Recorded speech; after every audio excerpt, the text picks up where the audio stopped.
Olá, muito boa tarde. Está começando o BMC Stock, seu programa com as informações do mercado financeiro no meio do dia. Então confira os destaques do programa de hoje.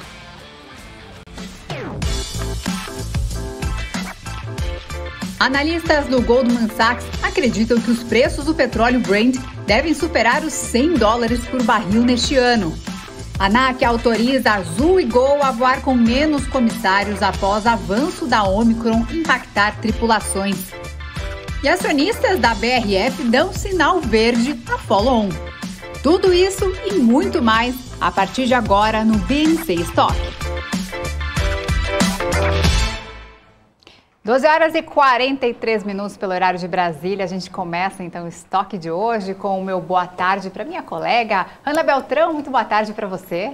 Muito boa tarde também para você, Isa. Boa tarde a todos que estão nos acompanhando desde cedinho aqui na BMC News. E a gente, é claro, né? A gente vai falar sobre os principais assuntos que estão movimentando essa terça-feira e, é claro, os seus investimentos, né? Acabam impactando os seus investimentos. A gente vai conversar hoje com o João Abdoni, que é analista da Inversa, e também teremos aqueles gráficos que o Alex André sempre separa e analisa aqui em tempo real para a gente, né, conferir como é que está o mercado nacional e internacional, né, Isa? Exatamente, Hanna. E a gente começa então com os números do mercado financeiro, aqui com o nosso mapa de calor. Eu vou falar aqui do índice, o principal índice da B3, que está neste momento operando a 0,24% a 106.554 pontos, sendo que na abertura operou a 106.369 pontos, atingindo aí 106.787 pontos aí na maior alta do dia das negociações. Eu vou mostrar aqui então algumas das ações que estão em evidência neste momento. Temos Petrobras, Vale, olha só, Petrobras operando a 0,76%. Alta aqui a Petro 4, temos também Vale 3 com 2,77% de alta, BBCDC também operando em alta. Ontem Magazine Luiza, que caía, hoje aqui aparece em alta de 0,82%, algumas das principais altas do dia aqui desta terça-feira. E agora aqui nesse mapa mais à direita, temos algumas baixas do momento, a BRF caindo 5,21% fortemente, né, após operar em alta ontem. Temos Ambev também caindo, Localiza aí com 3,39% de queda, BID também recuando quase 5%. Então essas são algumas das ações entre altas e baixas que eu mostrei agora, e daqui a pouquinho a gente mostra mais do nosso mapa do calor com a Hanna, né, Hanna? Vamos lá, Isa, a gente segue trazendo os números do mercado. Agora a gente vai para o mercado internacional para a gente ver como é que estão as bolsas por lá nesse momento. Vamos começar então aqui relembrando como é que fecharam as bolsas lá na Ásia. Olha só, a Hansen fechou numa queda de 0,43%, Xangai teve uma alta de 0,80% e Nikkei lá no Japão uma queda de 0,27%. Quando a gente vem aqui dar uma olhada nas bolsas lá na Europa, a gente vê que DAX na Alemanha já opera numa queda de 0,85%, FTSE no Reino Unido tá também. Aí a gente consegue acompanhar que está caindo 0,53% de queda. CAC na França, 0,83% de recuo também. E o índice Eurostoxx também segue caindo, agora recuando 0,86%. Quando a gente vem aqui, então, dar uma olhada nas bolsas lá nos Estados Unidos, Dow Jones agora recua 1,48%, S&P 500 1,43% e Nasdaq cai um pouco mais, 1,54% de queda.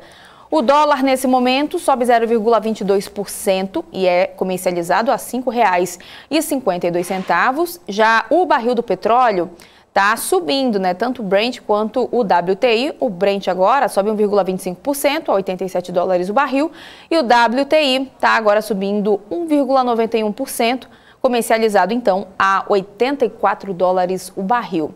E a gente segue de olho no mercado internacional, porque os preços do petróleo Brent, que a gente acabou de falar dele inclusive, devem superar os $100 por barril neste ano. E é o que afirmam também analistas do Goldman Sachs, que acrescentam que o mercado do petróleo continua com um déficit por causa da variante Ômicron. E quem traz os detalhes para a gente sobre isso, quem está de olho nesse assunto por lá, é a nossa correspondente nos Estados Unidos, a Giovana Locatelli. Boa tarde, Giovana.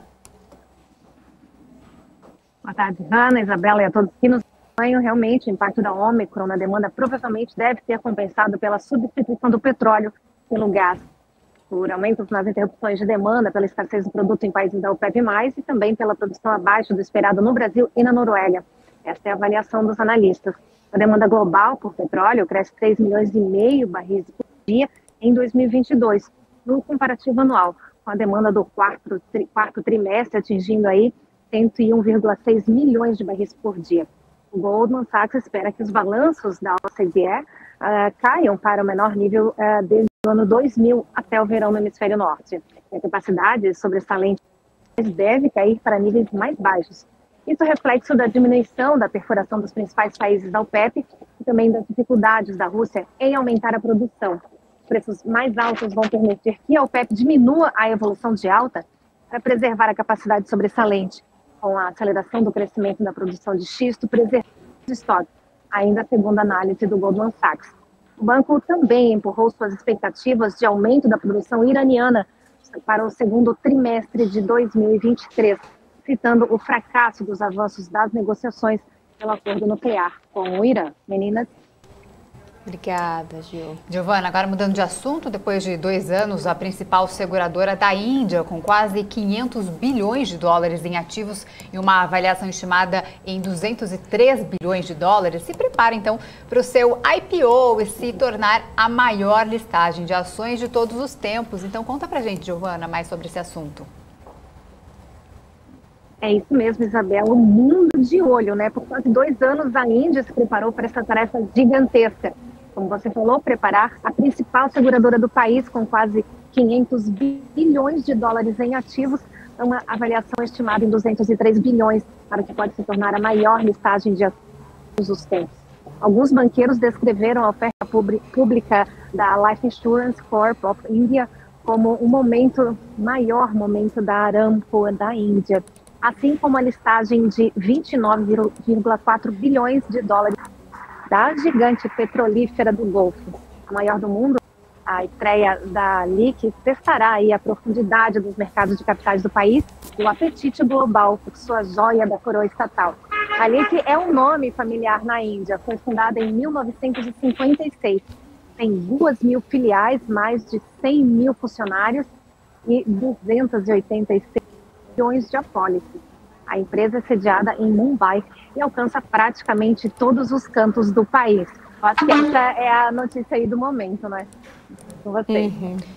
Com certeza. Obrigada pelas informações, Giovana Locatelli, com as informações internacionais direto dos Estados Unidos. Uma boa tarde para você, Giovana. E a gente continua com notícias internacionais, porque a Microsoft deu a largada nas aquisições de 2022 com a compra da Activision Blizzard, anunciada hoje, empresa responsável por jogos como Call of Duty e World of Warcraft. O valor da transação está avaliado em cerca de 70 bilhões de dólares. Em comunicado, então, a Microsoft afirmou que adquiriu a empresa para levar alegria e comunidade de jogos para todos através de qualquer dispositivo. A Activision, então, enfrenta uma série de ações judiciais que tiveram início em julho de 2021, após o estado da Califórnia entrar com um processo contra a empresa por conta de denúncias de discriminação e assédio no ambiente de trabalho. Desde então, algumas medidas foram tomadas pela empresa, como demissão de funcionários envolvidos nos casos e a implementação de um comitê para novas políticas internas. A Activision foi fundada em 2008 após a fusão da Activision com a Vivendi Games. No terceiro trimestre de 2021, encerrado em setembro, a companhia registrou receitas de 2 bilhões de dólares e lucro líquido de 639 milhões de dólares. A transação deve, então, ser concluída no ano fiscal de 2023 e ainda depende de aprovação de acionistas e órgãos reguladores. Hanna. Pois é, Isa. E aqui no Brasil, a ANAC, a Agência Nacional de Aviação Civil, autorizou a Azul e a Gol a voarem com menos comissários de bordo nos aviões por causa do avanço da variante Ômicron, que tem causado afastamento de tripulantes e também o cancelamento de voos. As companhias aéreas vão poder trabalhar com 3, ao invés de 4 profissionais por voo. A Latam fez o mesmo pedido e aguarda a resposta aí da agência. A medida obriga as empresas a reacomodarem passageiros em outros voos, porque haverá um limite de até 150 assentos em aviões com capacidade para até 186 pessoas. Juntas, as 3 empresas detêm 98,2% do mercado doméstico de aviação aqui no Brasil. Os pedidos das companhias aéreas estão relacionados aí ao avanço da variante Ômicron, que tem causado o afastamento aí da tripulação em relação às escalas e também o cancelamento de voos. As empresas são obrigadas, né, a manter esse número aí de tripulantes, né, que é o que a gente vai acompanhando e trazendo as informações do setor para quem nos acompanha aqui na BMC News. Agora, da aviação, a gente vai para o setor de energia elétrica, porque a conta de luz dos brasileiros subiu mais do que o dobro da inflação nos últimos 7 anos. Os dados são da Abracel, que é a Associação Brasileira dos Comercializadores de Energia, que apontam que a tarifa residencial subiu 114% entre 2015 e 2021. Confira os detalhes na reportagem. O valor foi 137% a mais do que a inflação acumulada no período. Os últimos anos têm sido marcados pela criação de novos encargos e custos que são repassados diretamente para os consumidores. As perspectivas para os próximos anos também não são animadoras. Especialistas apontam que não haverá alívio e os brasileiros vão continuar sentindo no bolso, pelo menos nos próximos 3 anos. O aumento nos últimos anos é resultado do crescimento de encargos e subsídios, necessidade de usar mais termoelétricas, que geram energia muito mais cara, e o próprio modelo de contratação de energia. As tarifas são pressionadas ainda por medidas adotadas pelo governo, como empréstimos. As operações de crédito evitam repasses imediatos para as tarifas, mas são pagas como encargos nas contas de luz, com incidência de juros. No ano passado, por exemplo, o mecanismo foi usado para minimizar os efeitos da pandemia de Covid-19 sobre o setor. Ainda pesa nesta conta subsídios crescentes para diferentes categorias e incentivo para desenvolvimento de algumas fontes. O mecanismo voltará a ser usado neste ano para fazer frente aos custos de medidas adotadas para garantir o fornecimento de energia no ano passado. E a Petrobras registrou no ano passado um novo recorde anual de produção no pré-sal, atingindo 1,95 milhão de barris de óleo equivalente por dia. Quem tem mais informações sobre isso é a Sami Facuri, que já está aqui no estúdio. Fala, Sami. Pois é, Hanna, esse volume aí corresponde a 70% da produção total da companhia no ano passado, que foi de 2,77 milhões de barris aí por dia. O recorde anterior era de 2020, quando foi aí alcançada a marca de 1,86 milhão, representando 66% da produção total da Petrobras. A estatal afirmou que a produção no pré-sal vem crescendo rapidamente e o recorde registrado aí em 2021 representa mais do que o dobro do volume que foi produzido na região há 5 anos. A empresa prevê aí no seu plano estratégico de 2022 até 2026 investimentos de 57 bilhões de dólares no segmento de exploração e produção, sendo 67% deste total no pré-sal, que vai receber aí 12 das 15 novas plataformas previstas aí para entrar em operação neste período e que deve ser responsável por 79% da produção total da companhia em 2026. Obrigada, Isa. E Sami, uma outra notícia é que os volumes de cerveja da Ambev no Brasil devem cair no 4º trimestre de 2021, refletindo então a desaceleração do setor. Conta mais pra gente. Claro, Isa. Então, segundo o Credit Suisse, alguns fatores aí impactaram neste resultado, como as condições climáticas adversas, composições mais difíceis e fatores contrários aí a um ambiente de consumo mais fraco. Mesmo em um trimestre de ganhos de participação, os volumes de cerveja da Ambev no país devem somar 25,750 milhões de hectolitros, uma queda de 2,5% em base anual. No entanto, analistas acreditam ainda que um mix de preço sólido, de alta aí de 8% em base anual, apoiado ainda pelo aumento de preços e otimização contínua de descontos, deve gerar aí um aumento de receita de cerca de 5% no trimestre, para 9,181 milhões de reais, Isa. Obrigada pelas informações, Sami. Ela volta a qualquer momento com mais novidades, notícias do mercado financeiro. Obrigada, Sami. Uma boa tarde para você. E agora é hora de conferir quem está no nosso chat, participando ao vivo aqui com a gente do BMC Stock. Vamos ver quem já deu uma boa tarde. Felipe Dias aqui participando, interagindo aqui no nosso chat. Temos também Cia, Arthur Brito, Marcos Antônio, uma boa tarde para vocês. Obrigada pela participação, né, Hanna? Participando aqui, firme e forte. Quem mais também está por aqui? Tem o Marcos Antônio Ferreira Peixoto, já deixando mensagem. O pessoal está se conversando aqui no chat. Quem mais também está por aqui? O Sami Rosa está por aqui. O Lisboa, melhor não falar esse nome, né? Vai que há alguma trollagem aí com a gente não vai deixar isso acontecer, Isa. Vamos lá, que o Amor 7 também já está por aqui. O João Gobato também já está deixando mensagem por aqui.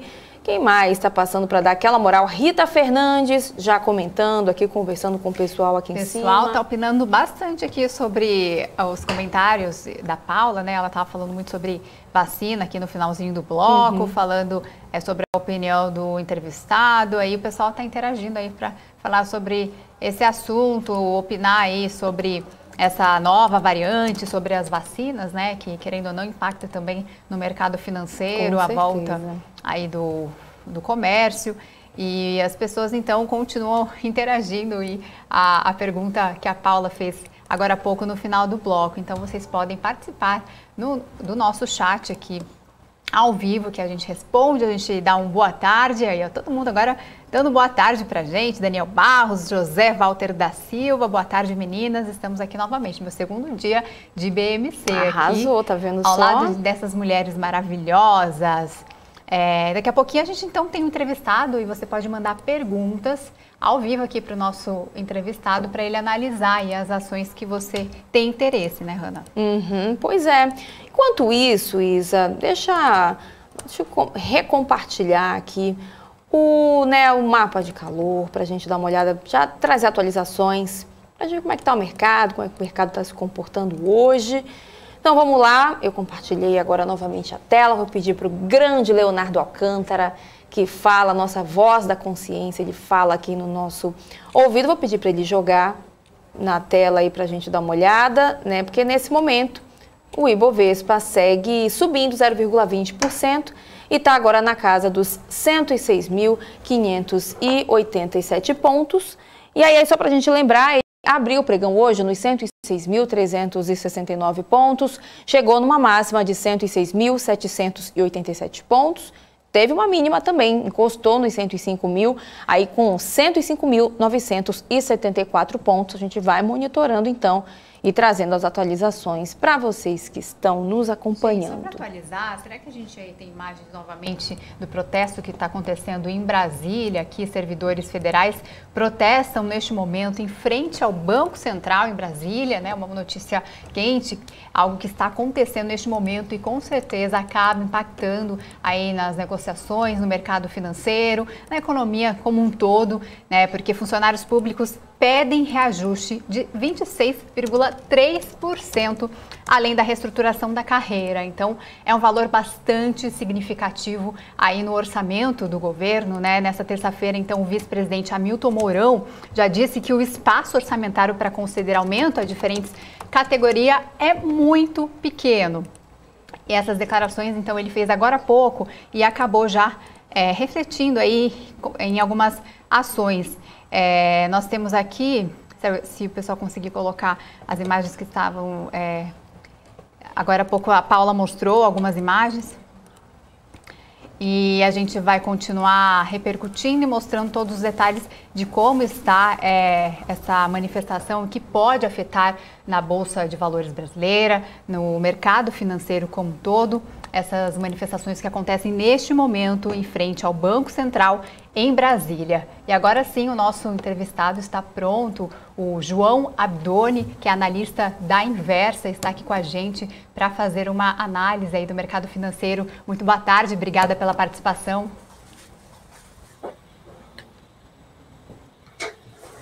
Boa tarde, tudo bem? Prazer em estar aqui com vocês na BMC. Ok, vamos lá. Será que ele tá... Você está ouvindo a gente? Perfeito.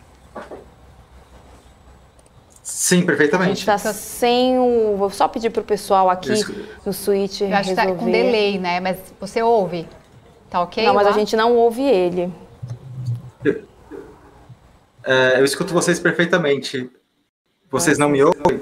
Sim, estamos ouvindo. Não, perfeito. Agora sim, tudo certo? Então, obrigada pela participação, João. A gente vai bater um papo, então, sobre o setor de papel e celulose e começar aí falando, então, da expectativa desse papel, né? Falando sobre o setor para o ano de 2022. Empresas brasileiras, então, devem se beneficiar com a alta do dólar, João? A gente acredita que sim, aqui na Inversa, né? A gente tem um principalmente para as empresas do setor de papel e celulose aqui da nossa bolsa, Suzano e Klabin. A Suzano, ela divulgou recentemente uma nova planta, né? A planta Cerrado, ali no estado do Mato Grosso do Sul, que deve ampliar a produção dela em cerca de até 25%. Também pagou 1 bilhão de dividendo. A gente está bastante confiante nessas teses de papel e celulose, também por conta da força da moeda norte-americana. Só para a gente lembrar, né, vocês que estão nos acompanhando agora, mandem perguntas aqui para a gente repassar para o João, para a gente ter mais essa conversa. Fiquem à vontade, mandem aqui no chat. Ele, é claro, se ele puder responder, com certeza ele vai tirar todas as dúvidas, né, de vocês que estão nos acompanhando. Bom, João, falando agora sobre o setor papel e celulose, a Suzano anunciou recentemente que vai aumentar os preços da celulose na Ásia em fevereiro, né? O terceiro aumento do preço anunciado pela companhia nessa região. Como é que essa elevação dos preços do papel e celulose impactam tanto a Suzano quanto a Klabin? A gente viu aí que a Suzano divulgou um aumento de cerca de $50 na última semana, né? Para a região da Ásia. Isso deve impactar positivamente, né? Uma vez que o mercado ele costuma tradear os papéis de Klabin de acordo com essa volatilidade. A gente trabalha com um horizonte um pouco mais de longo prazo, pegando o exemplo de Suzano, né? A gente trabalha com uma celulose média aí na casa dos $650 por tonelada e um custo de produção na casa dos $250 por tonelada. Dessa forma, como a companhia atualmente tem 10 milhões de toneladas em produção anual e vai, em 2024, chegar a 12,5 milhões de produção, a gente estima que a companhia tem potencial para, daqui até 2024, gerar um caixa aí na 20 bilhões e depois de 2024 chegando na casa de cerca de 24 bilhões de reais. Então, é uma geração de caixa muito forte que a gente ainda não vê refletida 100% no preço das ações da companhia. As expectativas para o setor no curto prazo, é um bom momento para investir em Suzano e Klabin ou com a expectativa de alta da commodity? Essas ações já estão precificadas? A gente acredita que é um bom momento de entrada, sim, tanto para Suzano quanto para a Klabin, né? Por conta não absorveu 100% desse movimento, que ele é mais de longo prazo, vamos dizer assim. Principalmente, tanto a Suzano quanto a Klabin, elas são empresas que têm um endividamento ainda bastante alto e elas estão num processo de expansão com desalavancagem ao mesmo tempo, né? Quando a dívida dessas duas companhias tiverem sido liquidadas, vamos dizer assim, ou estiver muito mais baixa, a gente acredita que a companhia vai estar num outro patamar de valuation, porque o mercado vai reduzir um pouco as incertezas com relações aos dois papéis. Perfeito. Mas e se o investidor tiver que escolher entre Suzano ou Klabin, qual empresa, na sua opinião, é mais interessante pensando aí no longo prazo? Elas têm características um pouco diferentes. A Suzano ela é mais uma exportadora de celulose pura, né? Então, se você estiver mais interessado numa relação direta com o mercado de exportação, a Suzano é um player que está mais voltado à exportação diretamente. Ela é maior e a gente acha que tem mais desconto na Suzano do que na Klabin nesse momento também. A Klabin ela tem a parte de exportação também, mas não é o principal foco dela. A Klabin ela é uma produtora de papel integrada. Ela produz o papel para vender no comércio local. Aqui ela está na segunda fase do projeto Puma II, já que deve entrar em funcionamento na segunda metade de 2023, e ela exporta o excedente da matéria-prima dela, ou seja, ela usa a celulose como matéria-prima para fazer os produtos de papel, fraldas descartáveis que a empresa produz, e o que sobra de celulose ela acaba exportando para a Ásia também, mas não é o principal foco. Ela tem mais o foco local, apesar de ter ainda um certo desconto, na nossa opinião, com relação ao seu valor justo. Historicamente também, para quem gosta mais de dividendos, a Klabin tem um maior de pagamentos de dividendos. Já a Suzano, ela prefere reinvestir o seu capital no seu próprio negócio a taxas de retorno bastante interessantes. E, João, quais são os indicadores que mostram que o setor de papel e celulose deve se beneficiar no curto prazo? Tem como o investidor reconhecer o melhor momento para comprar um ativo cíclico? O ideal, né, é a gente comprar a média da celulose de em torno de $600, que é o que mais ou menos está agora. Então, quando a celulose está muito abaixo disso, ou de repente se ela se aproxima dos $250, que é mais ou menos o custo caixa de produção da Suzano, elas costumam ficar muito mais baratas. Mas a celulose também ela pode atingir preços, ou já atingiu preços de até $1.000 por tonelada. É como se a gente estivesse no ciclo, vamos dizer assim. Mas tanto a Suzano quanto a Klabin, para o investidor de longo prazo, elas são muito interessantes, porque o Brasil ele tem vantagens ambientais que são quase que irreplicáveis no restante do mundo. Então, para quem está pensando em investir um horizonte maior de tempo, é como se a gente estivesse investindo no melhor negócio que o Brasil tem, que é o negócio ambiental, vamos dizer assim.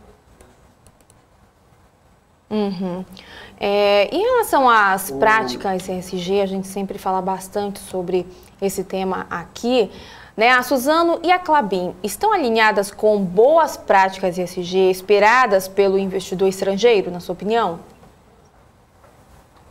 Eu acredito que devem ser as empresas brasileiras mais alinhadas, até pela natureza do negócio delas. O principal ativo delas são florestas, e aí tem aquela questão, podem ter compensações de carbono, fora a governança das companhias, que principalmente da Suzano é bastante alinhada com os interesses do investidor.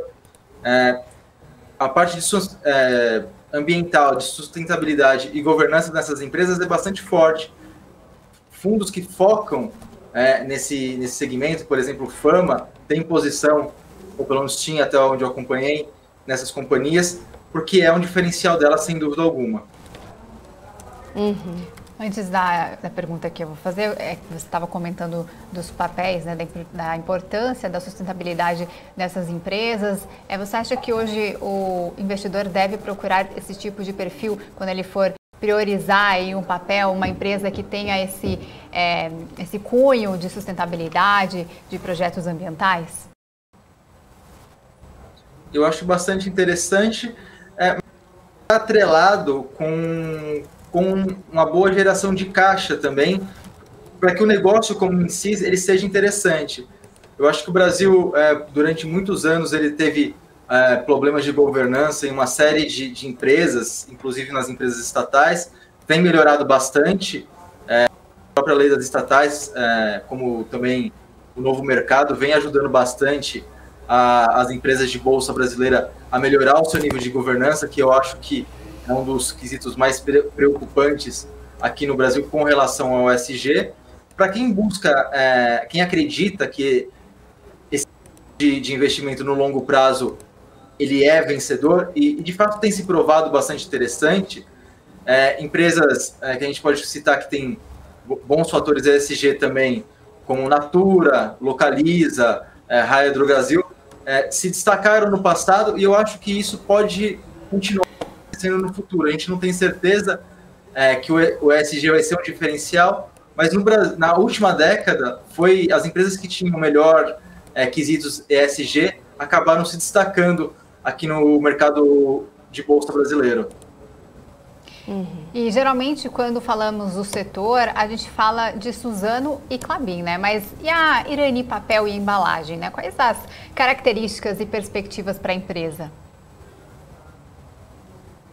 Perdão, desculpe.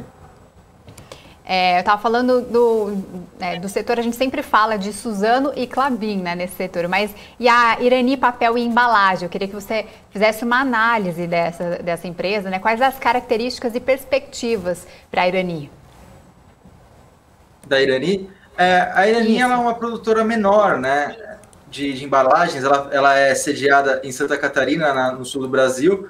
É uma empresa bastante interessante também, a gente tem a oportunidade de cobrir o case de Irani. Ela vem expandindo, ela está com um projeto bastante interessante de redução de custos, o projeto Gaia, apesar de focada mais na parte de embalagens, ela está tendo uma boa rentabilidade em seus negócios, também com pagamento de dividendos. Também tem outros projetos de expansão que vêm sendo bastante interessantes. Ela tem algumas parcerias com varejistas na parte de embalagens, como Magazine Luiza e outros grandes fabricantes, colocada em outras regiões como Minas Gerais. Tem boas perspectivas. Para quem procura empresas de menor capitalização, sem dúvida a Irani é uma boa alternativa. Perfeito. Tem perguntas aqui dos nossos telespectadores. O Luiz Carlos Abel pergunta o seguinte: com a alta dos juros nos Estados Unidos e também no barril, essas empresas terão aumento de despesas com juros acima do cabível? O que está precificado, né, é um juro norte-americano chegando a 2,5%, né? Aqui no Brasil, em específico, a gente já teve a gente está um pouco à frente na questão da queda por conta da elevação da taxa de juros, visto que aqui no Brasil a nossa taxa de juros já está em 9,25%, a nossa taxa básica de juros. Então, o que a gente percebe é que a nossa bolsa como um todo, ela já sofreu esse ajuste de quase 30% que a gente teve aí desde o all-time high, com a maioria dos papéis tendo esse reajuste de valuation. Claro que se a bolsa norte-americana ela tiver uma forte realização, é um impacto aqui. Mas o que eu observo nesse momento, até um call que a gente pode observar pelo Goldman Sachs, é que a posição em Brasil como um todo, e eu incluo Suzano e Klabin nisso, estaria subavaliada, e existem também norte-americanos recomendando um overweight ou um peso adicional em Brasil por conta da gente estar na frente do resto do mundo nessa elevação de juros, vamos dizer assim. Perfeito. Ó, eu estou vendo aqui uma informação, né, que na verdade todo mundo, né, que acompanha o setor sabe disso, né, que a caixa de papelão é considerada um termômetro, né, que antecede o que vai ser produzido em cada ano. No ano passado, a demanda nacional por embalagens cresceu, né, impulsionado, né, pelo aumento de e-commerce, pandemia também acabou impulsionando bastante isso, né? A gente conversou com vários especialistas também nessa área e, em parte, né, as embalagens, a demanda por embalagens cresceu, mas em parte não foi atendida por falta de um insumo fundamental, que é o papel, né?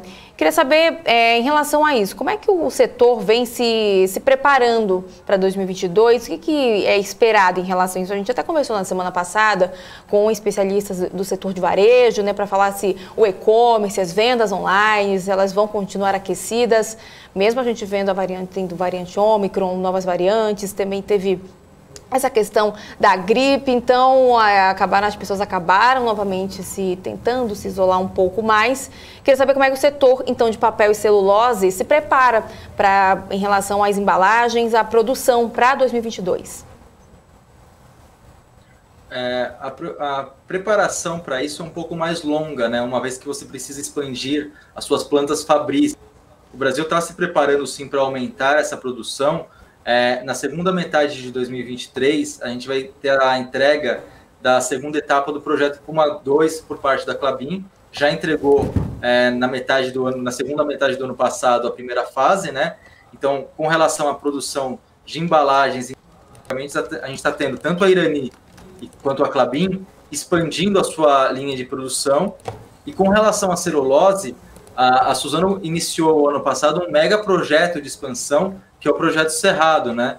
Que vai expandir 25% da capacidade da empresa, que é a maior empresa do mundo em celulose, a partir do ano de 2024. Então, para o ano de 2022, o que foi feito de maior relevância foi a expansão do Puma II na fase 1, que foi entregue no ano passado de 2021. É claro que a gente vem percebendo que o e-commerce e as caixas de papelão são uma tendência secular, uma porque o e-commerce é mais barato do que o comércio físico, e também porque, em muitos dos casos, a gente está observando o papelão substituindo o plástico também. Então, a gente acredita que, além dessa planta de Cerrado entregue em 2024, quanto na ampliação do Puma II e na ampliação da Irani, nós vamos ver uma série de outras medidas ainda ao longo dos anos para expandir esse tipo de negócio, dada a demanda pelo papel, que é um produto melhor que o plástico, e pelo e-commerce, que é a saída do futuro, vamos dizer assim. João, ainda falando de Klabin, aproveitando o gancho que você disse que a Klabin se prepara para o aumento de produção no próximo semestre, é isso, né? Próximo semestre, acho que você falou. Algumas pessoas aqui no nosso chat... Segundo trimestre de 2023, perdão. 2023, segundo Ela trimestre. entregou uma planta. Então, a longo prazo, e alguns comentários aqui no nosso chat diz que discorda, dizendo que as ações tendem a cair da Klabin. Com esse anúncio, né, de aumento de produção para 2023, você acha que os investidores devem ter um olhar especial aí para as ações da Klabin? Eu observo as ações como bastante descontadas ainda, porque a empresa tem mais uma fase de produção que vai aumentar entre 20% e 30% a sua produção. O preço da celulose está num preço razoavelmente assim como o do dólar, e a empresa está se desalavancando, ou seja, ela vai ter uma capacidade de gerar dividendo no preço atual daqui a alguns anos, 2023, 2024, na casa de 10% a 15%. Historicamente, no Brasil, quando a empresa começa a pagar dividendos, esse dividendo é ajustado a mais ou menos 6%, 8%. Então, nesse ponto, quando a empresa tiver entregado Puma II, já tiver desalavancado e pagando esse volume adicional de dividendos, eu acredito que as ações vão subir aí, pelo menos na casa de 40%, 50%. Lógico que a gente está falando de um médio, longo prazo, coisa para 2025, talvez 2026. Maravilha. Mais uma pergunta aqui de um telespectador. O Luiz Carlos Abel pergunta o seguinte: a política de hedge da Suzano impede ela de ter melhores lucros? Eu acho a política de hedge da Suzano bastante interessante. Muitos investidores têm muita dúvida com essa questão, mas a gente teve um teste muito bom no ano de 2020, né? Quando, no início da pandemia, o dólar saltou ali da casa dos 4,20, chegou até 5,70. A gente viu que a empresa ia precisar de uma capitalização, porque o balanço ficaria fragilizado, mas nada disso aconteceu, né? Na prática, nos semestres subsequentes, com a alta do dólar, a geração de caixa da companhia mais do que compensou porque quando o dólar sobe, o resultado financeiro da companhia ele vem contra, né? Só que em contrapartida, nos semestres seguintes, o resultado operacional ele mais do que compensa. O que a gente assistiu foi que nos semestres subsequentes, até o terceiro semestre de 2021, entre o início da pandemia até o terceiro trimestre, a empresa gerou em torno de 7 bilhões de reais de lucro e anunciou um pagamento de dividendo de 1 bilhão de reais. Ou seja, se a política de hedge não tivesse sido feita da maneira correta, sempre atrelada à gestão de caixa operacional, a companhia nesse momento ela estaria indo ao mercado captar dinheiro, aumentando sua dívida, e não foi o que ela fez. Ou por meio de venda de ações, ou então por endividamento. A companhia não fez isso e, além disso, anunciou um novo projeto de expansão e pagou. Ou seja, os fatos se provaram mais fortes do que a narrativa de que o hedge não era bem feito. E, João, a gente vai com mais uma pergunta aqui do nosso chat, o pessoal está mandando ao vivo, do Guicia. Qual é a participação dessas empresas na América do Sul? Elas são bastante relevantes de forma global. A Suzano ela tem quase 30% da produção global de celulose, né? Na América do Sul, exatamente eu não saberia dizer. A informação que eu tenho é que é o maior player de celulose no mundo, né? É como se fosse uma Ambev. Eu tenho um gestor bastante famoso chamado Henrique Breda, que ele brinca que o Brasil é a Arábia Saudita do papel e celulose, fazendo uma alusão ao petróleo, né? Que a Suzano a Saudi Aramco, que é a empresa petrolífera, como se ela fosse a maior, vamos dizer assim, a Saudi Aramco é a maior empresa de petróleo da Arábia Saudita. É muito conhecida no mundo inteiro, uma das empresas mais valiosas do mundo. A Suzano, para o segmento de papel e celulose, também é a maior do 30%. Aí ele faz essa brincadeira comparando a companhia liderada pelos sheiks árabes. Uhum. Os internautas estão dizendo aqui, adquirindo a Klabin para 5 anos no mínimo. Klabin a longo prazo, a galera não sabe esperar. Alguns comentários aqui do nosso chat, na sua opinião pessoal. É isso mesmo? A nossa tese, tanto de Suzano quanto Klabin, é o crescimento das companhias por conta desses novos projetos que eu já comentei. A geração de caixa muito forte vai desendividando a companhia. E com isso, as empresas que o mercado tem vão baixando e, naturalmente, tanto o valor justo dessas ações vão sendo percebidos pelo mercado e elas vão subindo aos pouquinhos. E no meio do caminho vai tendo pagamento de dividendo também. Mais pelo lado da Klabin, que prefere pagar o dividendo, e o reinvestimento e expansão pela Suzano, que tem mais essa natureza de crescimento, como ela fez na aquisição da Fibria e agora no novo projeto Cerrado. Uhum. Perfeito, né? A gente já está encaminhando então para o finalzinho da nossa conversa. E falando em relação a aquisições, né? O ano de 2022 deve movimentar bastante o setor de embalagens. Queria que você falasse então um pouquinho quais são as expectativas, né, para o setor de fusões, aquisições. Pelo que eu acompanhei das 3 companhias, eu ainda não recebia nenhum movimento nessa linha. A última vez que eu vi um movimento de fusão e aquisição foi por parte da Klabin, que ela acabou adquirindo parte da International Paper. Se eu não estiver enganado, isso ocorreu entre 2020 e 2021. Para esses anos de 2022, 2023, o que eu tenho visto é uma expansão mais orgânica, vamos dizer assim, de construção de novas plantas. Uma de celulose e outra de embalagem, parte de Suzano e Klabin. A Irani também vem no processo de expansão em projetos orgânicos e não via aquisição até então.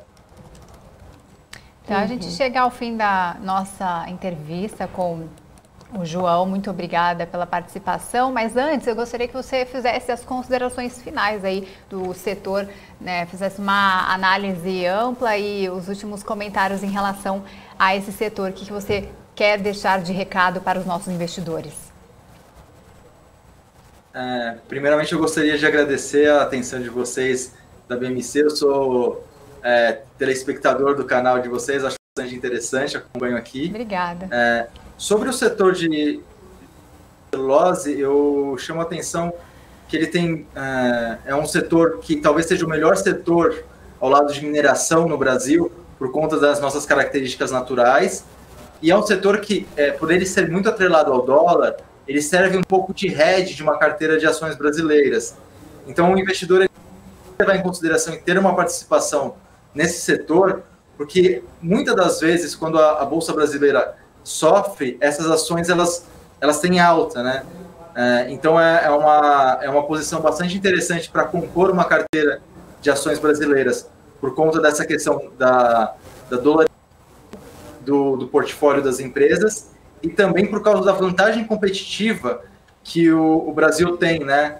Tem até um vídeo do gestor do Dynamo que comenta que o Brasil como potência ambiental. Eu gosto dessa frase que ele comentou, que o Brasil é uma grande potência ambiental, e eu acho que Suzano e Klabin talvez sejam as melhores empresas que a gente tem aqui por conta da nossa grande vantagem. Se os Estados Unidos têm o Google, a Microsoft e as empresas de tecnologias, o Brasil tem a vantagem ambiental, e quem permite a gente acessar a Bolsa Brasileira é a Suzano e a Klabin. Tem a Amazônia que está o mundo inteiro de olho, né? Só para não deixar nenhuma pergunta de fora, se você puder responder, aqui a última pergunta, eu prometo, do Luiz Carlos Abel. Ele pede para a gente perguntar para você qual a sua previsão do preço da celulose no curto e longo prazo. Acho que você já tinha comentado alguma resposta, mas só para não deixar ele sem resposta. Perfeito. O que eu posso dizer do preço da celulose é que a nossa normalização do preço é na casa de venda de 600 a 650 dólares por tonelada, e que o Suzano é de 250. Então a gente espera que a Suzano, ao longo do tempo, anos mais, outros anos menos, gere na casa entre 4 e 5 bilhões de dólares por ano. Então é uma geração de caixa de 20 a 25 bilhões de reais por ano, mas exclusivamente da celulose. Ele poderia se balizar que a receita é por volta dos 600 e que o custo da Suzano é por volta dos 250. Tá certo, muito obrigada pela sua participação. Nós conversamos com o João Abdoni, que é analista da Inversa, falou aqui do setor de papel e celulose. Muito obrigada pelos esclarecimentos, obrigada a todos os internautas que participaram. Continue com a gente, mandando perguntas, que daqui a pouco a gente tem também o Alex André com os gráficos. Obrigada, João. Até uma próxima oportunidade. Muito obrigado, meninas. Até a próxima. Tchau, tchau. Tchau, obrigada. Agora nós temos então o mapa do calor com a Hanna Beltrão, né, Hanna? Vamos lá, vamos atualizar bem rapidinho que o Alex André já está se posicionando aqui no estúdio. Olha eu dando spoiler aí, mas o Alex realmente já está se posicionando aqui, então vou falar bem rapidinho como é que está o Ibovespa agora. Ele sobe 0,07%, está na casa aí dos 106.443 pontos. Ele abriu nos 106.369 pontos, né? Tá quase encostando aí no seu número de abertura. Chegou a encostar nos 107 mil pontos, né? Com 106.789 pontos. Uma mínima também de 105.974 pontos. Ele segue caindo, agora 0,03%. Já aqui no nosso mapa de calor, a gente vê Localweb entre a maior queda aqui do dia, caindo 8,62%. Depois temos Alpargatas caindo 5,52%, Banco Inter 7,05%, Banco Inter com o ticker BID11, né, com essa queda acima dos 7%. Ainda falando dos bancos digitais, tem Banco BTG Pactual também caindo 4,71%, Dexco também 3,80% de queda. Na sequência tem BRF caindo também mais de 5%, Redditor 3,74%, Locamérica 3,67% de queda. Agora também Natura aparece caindo 3,58%. Tem também setores de construção, tem os bancos, setor de varejo, aqui está bem, na verdade o setor de varejo está dividido. Agora, entre as maiores altas, tem PetroRio subindo 3,37%, e Dux e Cogna também aparecem aqui entre as maiores altas, né? Cogna subindo após o anúncio, né, de que a Alaska Investimentos, né, elevou a sua participação para 15,23% na Cogna, né, no setor de educação, e aí a gente vê então que isso pode ser um reflexo já aqui nas maiores altas. Cogna agora sobe então 3,23%. Depois temos Vale subindo 2,21%, encostando já em 1 bilhão em volume de negociações. E aí então a gente, né, para chamar o Alex André agora, vamos só atualizar rapidinho como é que está o dólar. O dólar agora sobe 0,33%, cotado a R$ 5,53, Isa. Só para comentar, já que a gente estava falando de papel celulose, né? Não sei se tem fácil aí, mas eu abri aqui, temos Klabin com alta de 0,73% e Suzano, papéis da Suzano com 0,97% de queda. São algumas das ações, principais ações aí do setor que a gente estava conversando agora há pouco com o João, só para vocês verem aqui. O pessoal estava interagindo bastante no nosso chat, então uma subindo e outra caindo, né, Hanna? E agora sim, então é a hora das análises e dos gráficos do Alex André. Muito boa tarde, Alex André. O que temos para hoje? Boa tarde, Isabela. Boa tarde, Hanna. Boa tarde a todos que nos acompanham aqui no BMC Stock, né? Os principais gráficos de hoje. Lembrando, né, a gente está com uma temporada de balanço nos Estados Unidos, né? Então a gente vai trazer essa leitura, né? O que espera-se, né? Seja principalmente agora no final de janeiro, né? As grandes companhias vêm sendo, né, divulgando o resultado. E também é o cenário, né, Europa, Estados Unidos, que a gente vem sempre comentando, não só o bottom line macro, né, ou seja, toda essa leitura top-down, mas também, claro, né, falando de macro tendências, né, que estão acontecendo. Inclusive, a gente tem comentado muito sobre petróleo, né, para quem lembra, né, a gente passou uma pesquisa aqui do Goldman Sachs, né, JP Morgan, falando do petróleo próximo dos $90, para quem nos acompanhava já não é nenhuma novidade, né, está falando de petróleo na casa de $86, $87 do barril, então é um patamar ainda a gente tem comentado, e diversos outros assuntos que a gente vai comentar aqui também ao longo desses gráficos, tá? Então, o primeiro gráfico, a gente vai falar da relação das companhias que divulgam resultado, né, do S&P 500, né, resultados do quarto trimestre, né, do ano passado, né, ou seja, a gente fala aqui no começo desse ano, né.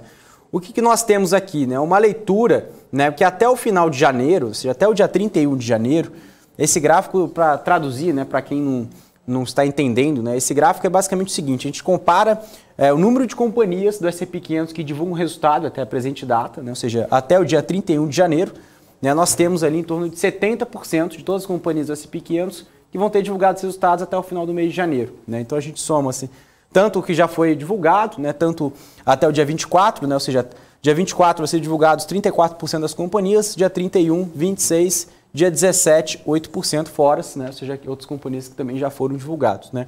Aqui na parte cinza do gráfico, nós temos aqui as empresas europeias, né, pelo estoque 600, né, ou seja, 600 maiores empresas, 17 países chaves da Europa, tá. O que nós temos para destacar aqui, um ponto interessante, pessoal, o que está sendo muito discutido aqui, né, inclusive dos resultados, né, que foram divulgados, é principalmente o que a gente está falando desse trade, né, de growth para value, né, as ações de crescimento para as ações de valor. Principalmente as ações ligadas, né, ao setor financeiro, né, tanto seguradoras, bancos e as empresas ligadas a commodities, né, como petróleo, minério de ferro. Enfim, a gente estava comentando, inclusive, no mapa de calor agora com a Hanna, falando da própria Vale, né, das ações de petróleo, enfim, também os grandes bancos aqui no Brasil, e também tem sido destaque também lá fora, também nos Estados Unidos. Também a gente não pode deixar de lado, né, as empresas de tecnologia, inclusive saiu notícia também hoje, né, a aquisição, né, da Microsoft, né, da Activision, né, uma aquisição gigante, né, mais $70 bilhões, ou seja, uma aquisição muito grande.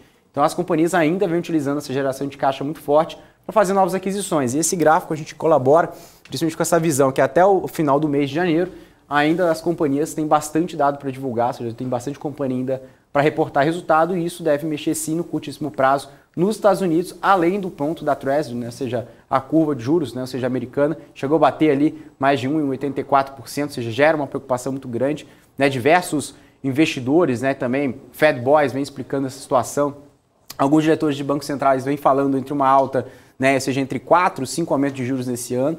Jamie Dimon, né, inclusive o CEO de JP Morgan, né, ele vem falando, né, ou seja, inclusive até mesmo 7 altas de juros, né, ou seja, 7 sequências de altas de juros nos Estados Unidos. Mas se a gente tem uma leitura geral, né, ou seja, o consenso do mercado já está precificando em torno de 4 altas nesse ano, né, antes estavam falando de 3, agora a gente está comentando de 4, a próxima reunião de FONC, né, que vai acontecer em março, mas a leitura geral é basicamente esse aumento de percepção de risco, né, que a gente consegue observar, né, nessa relação da Treasury americana, ou seja, na curva de juros, e também, consequentemente, impactando os ativos de risco, principalmente os emergentes por aqui, tá? Mas também a gente não pode descartar também as outras macro tendências que a gente tem destacado aqui nos próximos gráficos, a gente vai também reforçar esse ponto, tá?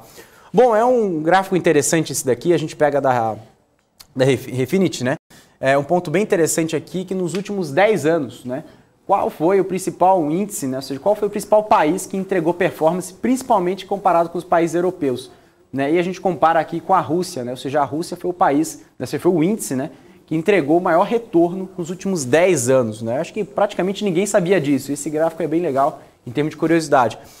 Quando a gente pega aqui, né, o gráfico, né, a gente pega o RDX, né, ou seja, o gráfico, né, ou seja, o índice de ações russas, né, subiu mais de 78% nos últimos 10 anos, superando outros mercados, como o próprio MSI, né, o índice do Morgan Stanley da Europa, inclusive o próprio MSI Emerging Markets, e também, se a gente pegar aqui o outro índice, né, do Emerging Markets, a gente pegar aqui principalmente colocando, né, outros países-chave aqui também, a gente está falando entre 42%, 65%, 72% foi o caso da Europa, mas a Rússia subiu 78% nos últimos 10 anos, apesar aí de um cenário, né, no curto prazo agora, ser de uma força vendedora, né, não é só Rússia, mas inclusive aqui no Brasil. Os países emergentes têm sofrido muito, né, desde o segundo semestre até agora, né, na média, inclusive aqui no ano de 2022 ainda tem sido positivo na margem, mas tem sido muito desafiador se a gente colocar ali nos últimos 6 meses atrás. Né? Mas mesmo assim, um gráfico, né, de total return, né, a gente vê aqui, incluindo, claro, os dividendos, né, nessa conta, desde 2011 até 2021. Tá? A gente não está considerando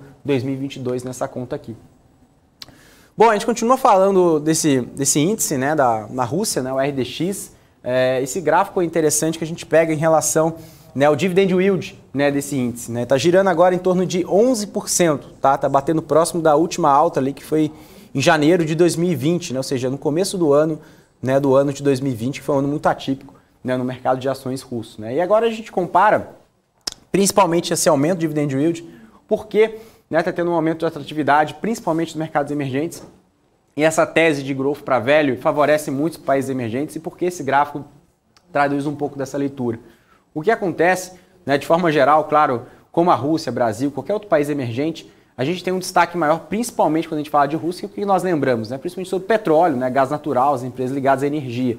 E essa é uma tese muito forte que está acontecendo no mercado, né, agora. A gente tem as empresas como Lukoil, né, Rosneft, as grandes companhias, né, russas que são listadas por lá, e a gente tem esse ponto que o alto índice, né, ou seja, que a gente vê aqui o alto nível, né, de dividend yield das companhias, colabora, né, para o alto nível de geração de caixa das companhias e, consequentemente, né, distribuindo grandes dividendos. Né? Claro que a gente está falando não só dessas grandes majors, né, do setor de energia, mas também do índice como um todo. Né? Mas lembrando que o setor de energia tem um grande peso, né, no índice russo. Né? Se a gente fala aqui do RDX de forma como um todo. Aqui no Brasil não é diferente, a gente fala de Petro, por exemplo. Claro que Petro tem as suas particularidades, referente a vendas de ativos, quando a gente fala aqui principalmente em relação, né, da Braskem, enfim, algumas contas, né, que alguns analistas vêm fazendo, mas de forma geral também tem um dividend yield também de 2 dígitos, né, quando a gente fala não só do Ibovespa, mas falando de Petro particularmente. Tá? Então, ou seja, setor de energia tem ganhado um grande destaque, não só em relação ao retorno total, né, nos últimos 10 anos, né, que a gente colocou aqui, mas também no dividend yield, ou seja,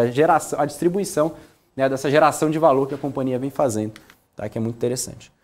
Bom, esse gráfico aqui o Marco comentou um pouco no pre-market, né, eu vou ressaltar um pouco a importância desse gráfico, eu já coloquei esse gráfico diversas vezes aqui, a gente vem sempre atualizando, a gente traz esse gráfico, né, forward, né, projetado, mas esse gráfico aqui é histórico, né, dos últimos 12 meses, revisões de EPS, né, ou seja, revisão de earnings per share, né, lucro por ação em 2021 das principais regiões globais, né? E a gente consegue traduzir muito bem o que aconteceu na Bolsa Americana, né, na Bolsa aqui no Brasil, só de olhar esse gráfico aqui, né? Por quê?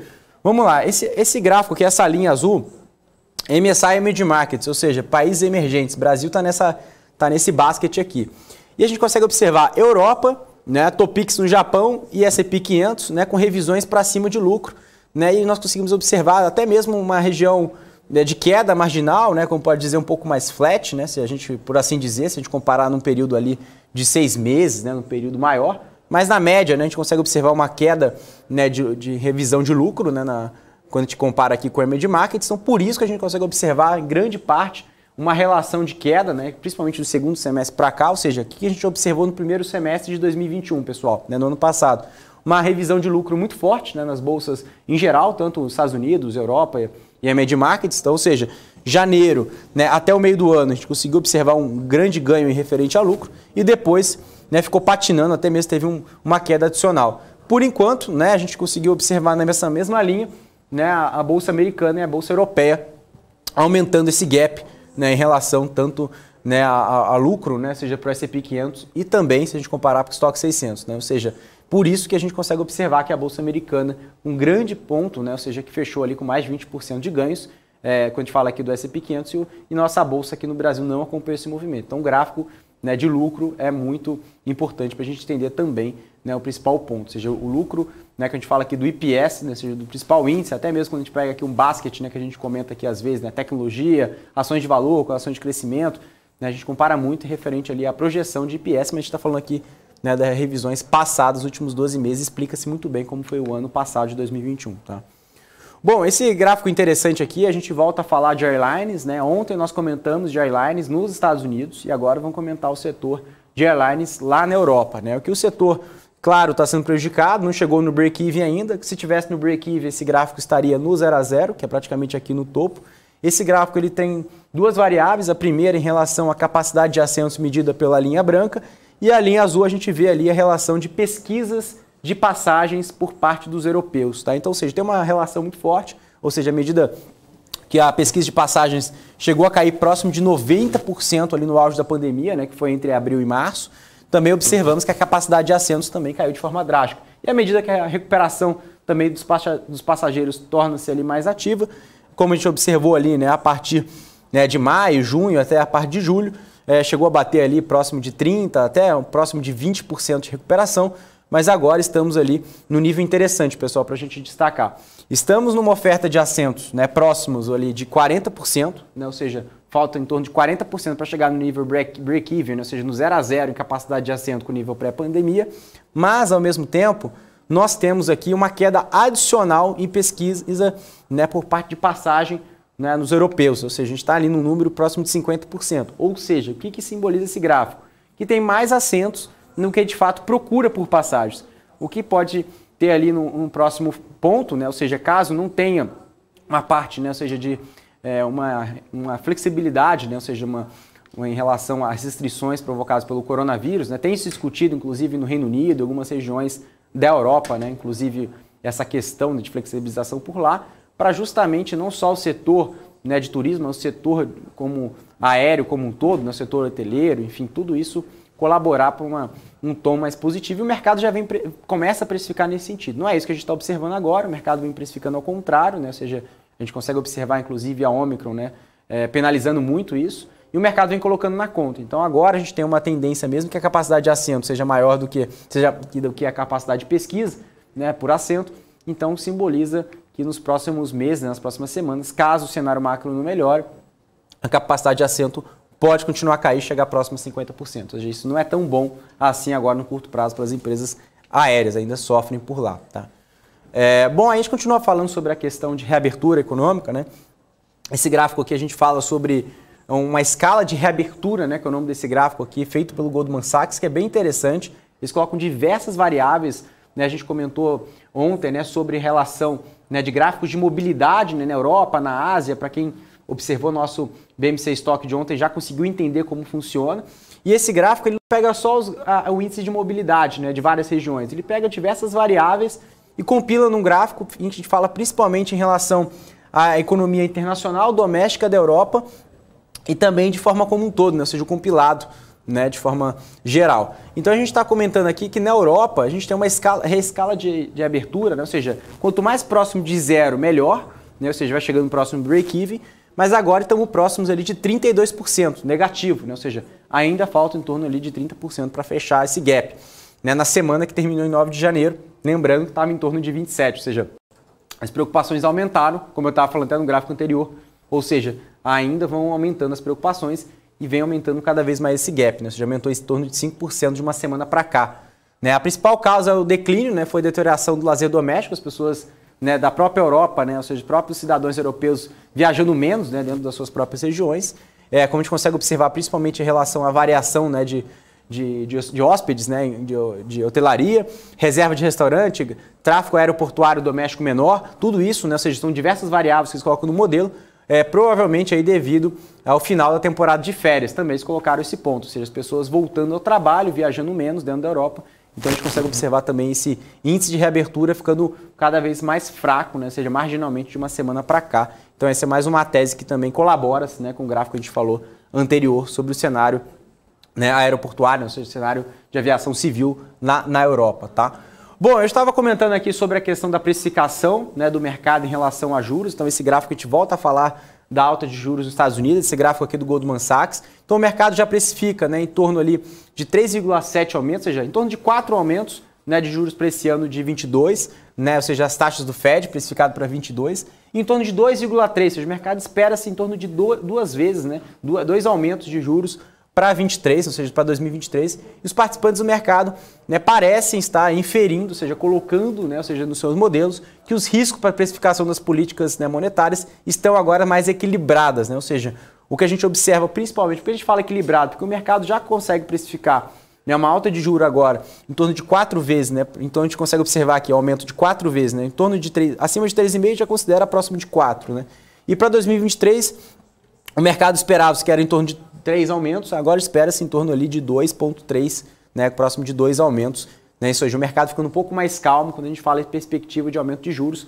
futura, né, não só para esse ano, mas para o ano que vem. Então a gente consegue observar para 23 caindo e para esse ano ficando um pouco mais duro. Por que esse tom, né, ou seja, o mercado está trazendo, né, seja um tom de aumento de juros mais para esse ano que para o ano que vem, porque a maior parte, né, as grandes variáveis que impactam referente à inflação, que é o preço das commodities, a gente vê petróleo ali, é uma grande preocupação, né, ou seja, diversos traders comentando que poderia até chegar em 90, 95, 100 dólares, e isso traz uma preocupação muito grande, né, na linha da inflação, inclusive na Europa, a gente está passando ali em relação, né, ao inverno geral, né, que tem a preocupação em relação ao gás natural, que a gente já comentou o cenário por lá, então tudo isso tem diversas variáveis que impactam na linha final ali, tanto no CPI, né, e também no PPI, né, ou seja, a inflação do produtor e do consumidor, né, de forma geral. Então isso a gente também tem uma relação muito forte do tom, né, do aumento de juros para esse ano nos Estados Unidos, tá? Então a gente também tem relação nesse sentido. Bom, aí a gente coloca esse gráfico aqui que é muito interessante, que é uma linha de tendência desde 1994, tá, da margem de lucro do S&P 500, tá? Então essa margem de lucro tem sido ascendente, claro, apesar das altas e baixas dos últimos anos, né? Crise de 2008, crise .com, né, da crise dos anos 2000, pandemia do coronavírus, mas querendo ou não, temos aqui uma linha ascendente, né? Isso a gente está falando aqui de uma margem de lucro do S&P 500, 12%. Claro que a gente está comparando uma janela desde 94, mas em comparação também, se a gente olhar principalmente essa margem de lucro da Bolsa Americana, tem uma leitura que no longo prazo, né, as companhias americanas, quando a gente fala não só as top 10, que tem maior peso ali sobre o S&P 500, mas o índice como um todo tem uma perspectiva, né, de aumento de lucratividade e, consequentemente, geração de caixa, né, e valorização das suas ações no longo prazo. Tá? Estou falando de uma janela aqui principalmente de 5 a 10 anos no mercado americano em geral, tá? Quando a gente fala aqui do próprio S&P. Bom, e aqui a gente fala aqui em relação a essa mudança, né, do próprio share do índice, né, a gente falando aqui desde 1955 até em 21, ou seja, quais foram as principais grandes companhias que destacaram, né, como o maior peso, né, no S&P 500 nos últimos anos. Nós tivemos ali do ano de 55 até o ano de 73 a própria GM, né, General Motors, né, como a principal figura, né, ou seja, retratando ali, está em torno de 10% do índice do S&P 500. Aí depois tivemos a AT&T como a NBM de 75 até 87, figurando entre 5% a 7%, quase 6% ali do índice S&P. Aí depois tivemos um período, né, de 93 até o ano de 2005, que tivemos ali tanto a GE como a Microsoft chegando ali próximo de 4%, né, como os maiores ali pesos do próprio índice S&P. Aí tivemos ali um período da ExxonMobil, né, petrolífera, né, que girou ali entre 2005 a 2011, que também ficou próximo ali de 4%, seu maior auge. E agora tivemos a Apple, olha que interessante, a partir de 2011 a Apple já figura, né, como a maior, né, o maior peso, né, do S&P 500, chegou a bater ali próximo de 3 trilhões, né, de dólares, né, um patamar muito interessante. E aqui a gente já consegue ver que em 21 teve um patamar ali já saltando, né, ou seja, muito distante das outras companhias, chegando ali próximo de 6% e já buscando próximo de 7% do peso do índice, tá? O peso do S&P 500. Tá? Então, um gráfico interessante. E esse gráfico, a gente continua falando desse tamanho da discrepância, né, do mercado americano com diversos mercados globais. Esse gráfico vale muito a pena, até mesmo para quem gosta de entender a relação do tamanho do mercado americano, o tão grande, né, é o mercado americano. E esse gráfico é bem legal. A gente compara aqui as FANGs, né, ou seja, as empresas de tecnologia. A gente fala aqui do Facebook, né, que é a Meta, né, a Amazon, o Google, né, a diversas companhias, né, dos Estados Unidos, as maiores, em comparação, né, com as relações aqui, principalmente de outras companhias também, mas também principalmente com o GDP, né, ou seja, com o PIB de alguns países. Né, então, inclusive, essas principais ações americanas, né, se a gente somar aqui o market cap, é muito maior até mesmo em relação ao tamanho de um PIB de determinado país. Então, a gente vê aqui, né, que as FANGs, né, de forma geral, elas somam-se ali próximo de 9,4 trilhões de dólares, né, se a gente somar todas essas companhias, né, o market cap. A gente está falando aqui, né, de 2021, né, ou seja, um ano fechado, comparando aqui com o PIB de 2020 de determinados países, ou seja, o PIB do Japão, 5 trilhões de dólares. Né, só essas companhias, 9,4 trilhões, ou seja, né, algumas companhias dos Estados Unidos têm um PIB muito maior do que o PIB do Japão. Né? A França, 2,6 trilhões de dólares. Onde está o Brasil aqui? Né? A gente vê aqui o Brasil, 1,5 trilhões de dólares, junto com a Rússia. Rússia também 1,5 trilhões de dólares. Ou seja, só o Facebook, 1 trilhão de dólares. Ou seja, praticamente, né, ali, chegando muito próximo, a gente vê ali, inclusive, próximo do Brasil, né? Então é muito interessante para a gente observar, né? A Apple estava registrando aqui 2,5, chegou a bater quase 3 trilhões. Então, ou seja, a Apple tem vamos considerar aqui, 2,5 trilhões de dólares. Né? O PIB da Índia, 2,6, ou seja, praticamente o market cap da Apple é o PIB indiano. Isso é um gráfico muito interessante. A gente consegue fazer diversas comparações aqui nesse gráfico e trazer diversas conclusões aqui. Tá bom? Isabela, Hannah, esses são os principais gráficos de hoje para sempre auxiliar o investidor a tomar a melhor decisão para seus investimentos. Com certeza. Obrigada, Alex. Até amanhã. Hannah. Obrigado. Até mais. Bom, vamos seguindo então com atualizações aqui no Brasil, porque a queda da Bolsa, né, as ações com preços, né, mais atraentes, né, em empresas capitalizadas e menos endividadas, levaram um crescimento de 44% na abertura de programas de recompra de ações em 2021. Os dados são da Comissão de Valores Imobiliários e, segundo a CVM, foram abertas 108 iniciativas, ante 75 no ano anterior. E o que acabou ocorrendo aí no mês de dezembro com 18 casos, e em janeiro 9 anúncios foram feitos, né, anteontem. A recompra é uma transação em que a empresa adquire as próprias ações da sua emissão. A operação reduz a quantidade de papéis em circulação e dessa forma costuma aumentar o valor por ação pago na forma de dividendo. É isso aí. Agora a gente fala da Companhia Siderúrgica Nacional e a CSN Mineração, que retomaram as atividades interrompidas devido às intensas chuvas na região sudeste. Elas voltam aí de forma parcial e gradativa. De acordo com a CSN, a retomada das atividades acontece após serem restabelecidas as condições adequadas de segurança e observadas melhoras nas condições climáticas. Segundo as empresas, a situação das barragens na mina Casa de Pedra, que segue sendo então monitorada em tempo integral, e as companhias estão avançando na correção de danos causados pela chuva. No último dia 10 de janeiro, a CSN anunciou a paralisação temporária de algumas operações devido às chuvas, incluindo atividades de extração e movimentação na mina Casa Pedra. E a planta de beneficiamento dos Pires em Congonhas, Minas Gerais, além da operação portuária de carregamento de minério no terminal de Carvão Tecar, no porto de Itaguaí, no estado do Rio de Janeiro. Hanna. Vamos lá então, porque aprovada com mais de 80 votos, né, a BRF escolheu os bancos para o processo, né, da oferta subsequente de ações de até 7,9 bilhões de reais. Os detalhes você confere agora na reportagem. A Companhia de Alimentos BRF escolheu um grupo de 11 bancos, entre eles o Citi, Santander e JP Morgan, para coordenar uma oferta subsequente de ações que pode levantar até 7 bilhões e 900 milhões de reais.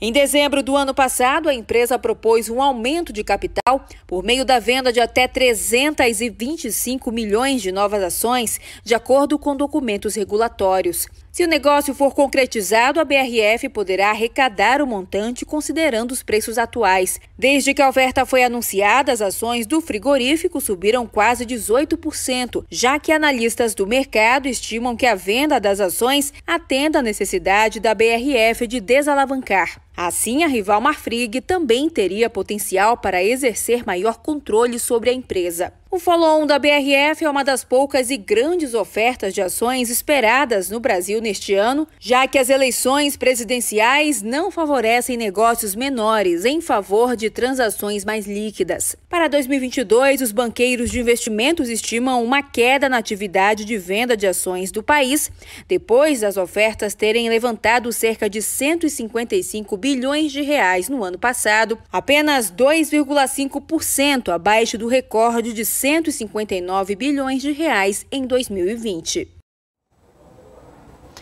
Bom, vamos agora ver como é que estão os números do mercado financeiro no nosso Profit Pro da Nelogica. Vamos começar então olhando aqui, né, como é que a gente vê aqui que está subindo, né, o Ibovespa agora 0,55%.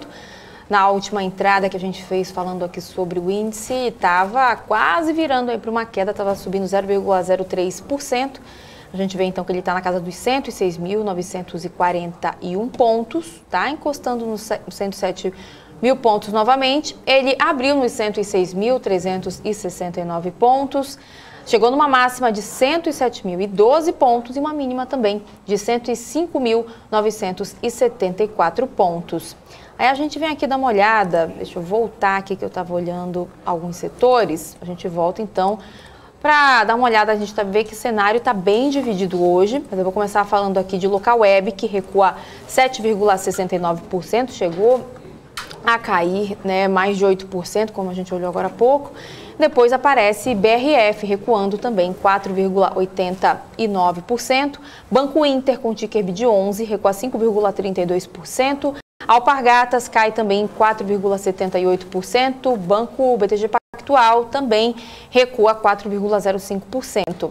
Depois aparece Sul América caindo 3,93%, depois Locamérica com uma queda de 2,96%, Redditor cai 2,85% nesse momento, Embraer também está aqui caindo 2,32%.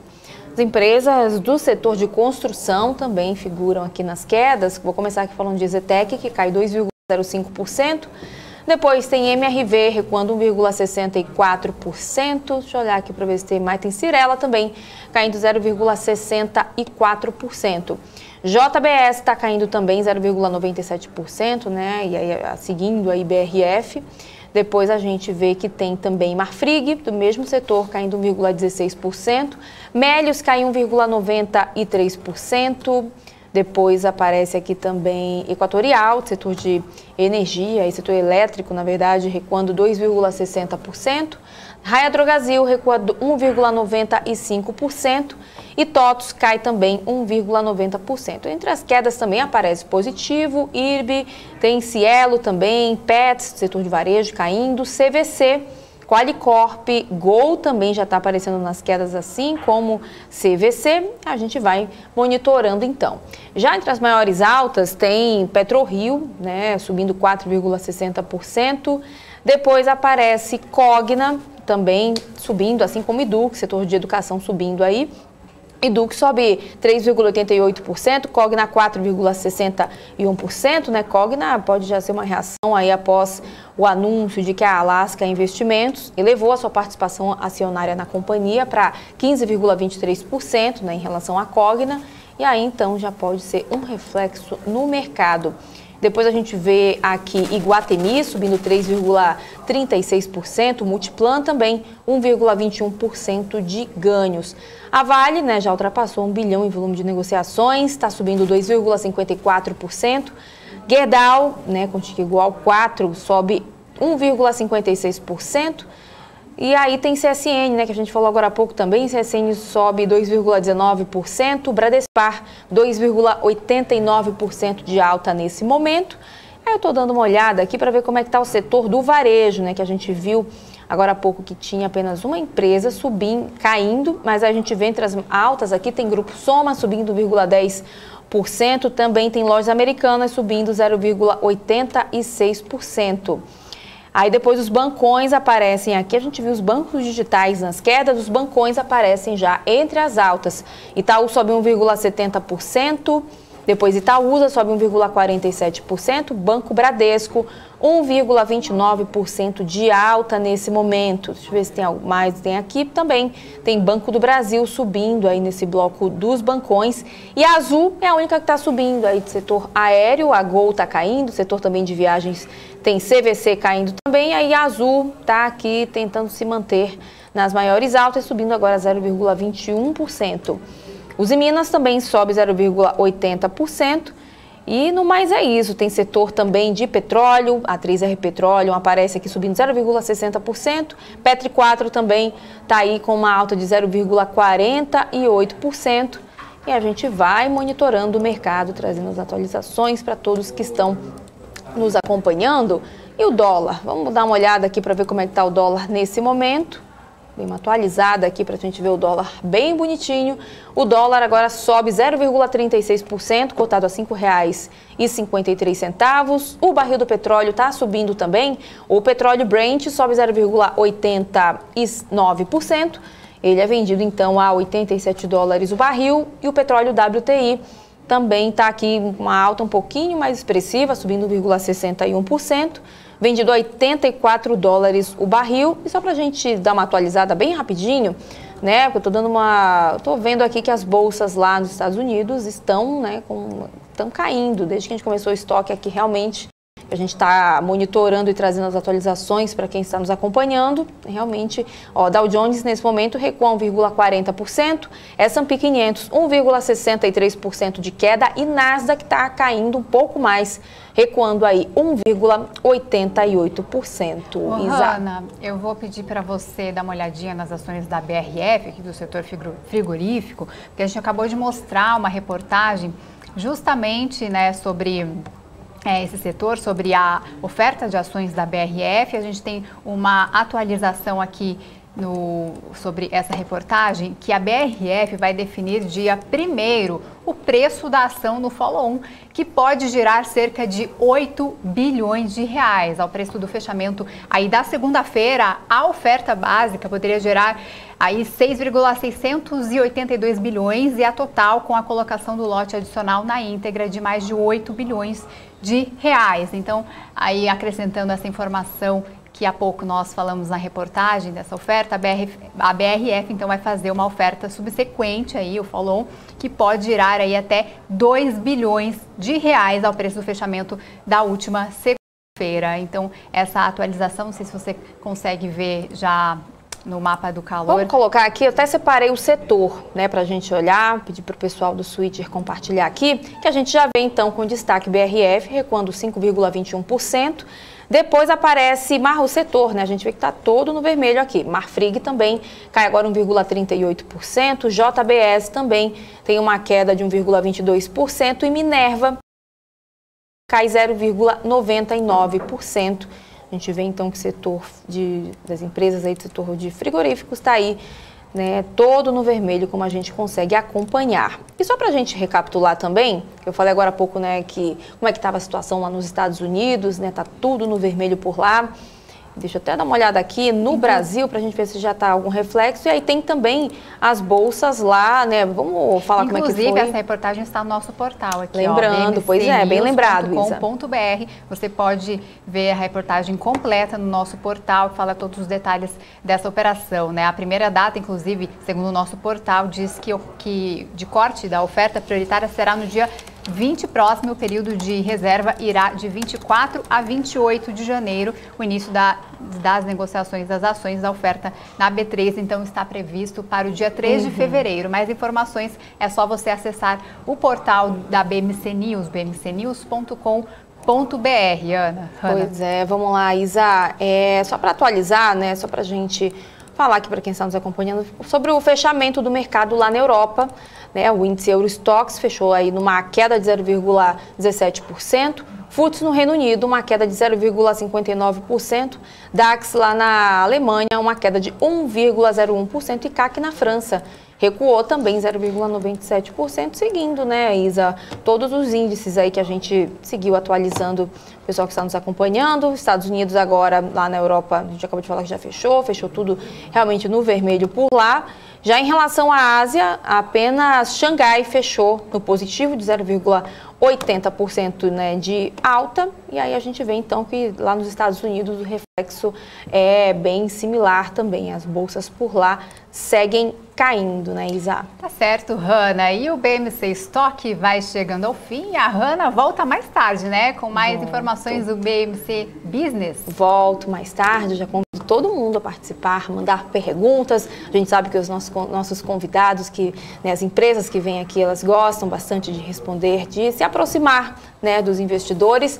Então, espero todo mundo mais tarde, porque hoje a gente recebe a AES Brasil para conhecer um pouco mais sobre o plano de negócios da companhia, estreitar mesmo essa relação. Então, essa é a oportunidade. Eu sempre brinco, Isa, aqui na hora que eu dou boas-vindas, né, para cada entrevistado que vem aqui no Business, eu falo que esse é o momento de estreitar aí a relação da companhia com os investidores. Então, tá feito o convite, às 18h45, sempre brincava aqui, né? Ou 15 para as 7 da noite. Espero todo mundo, então, para a gente conversar com a AES Brasil. Não dá nem tempo sem de saudade, ó. Mais tarde tem Hanna Beltrão novamente.